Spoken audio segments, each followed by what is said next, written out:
Pak Taufikur Rahman ini prospek emiten CPO gimana?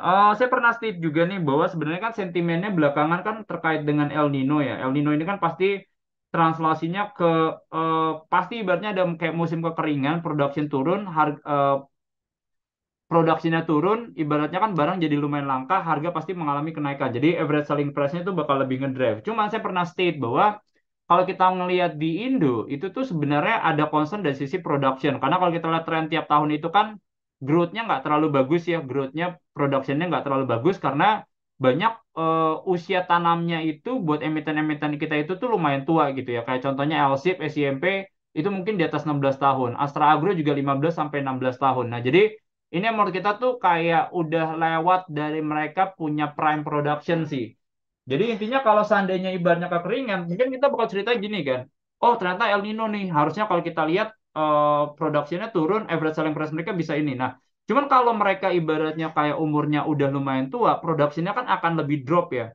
Nah, jadi kenaikan harga ini mungkin nggak bisa nge-offset mereka punya production itu tadi. Itu dari sisi strukturalnya ya. Jadi itu menurut kita jadi lumayan concern sih.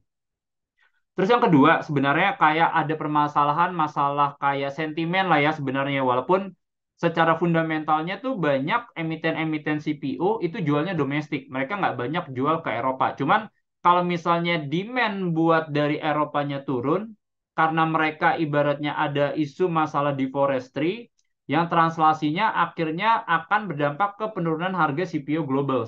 Pasti ibaratnya harga CPO domestiknya juga akan adjust gitu ya. Nah, karena yang kayak pernah kita bilang gitu ya, bahwa kan kalau misalnya dari Eropa gitu ya, mereka butuh yang ibaratnya namanya Roundtable Sustainable Palm Oils gitu ya.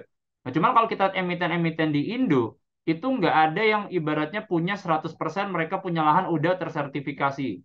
Kayaknya yang lumayan gede secara porsi saya cek tuh DSNG, TAPG, yang porsinya lumayan gede gitu ya.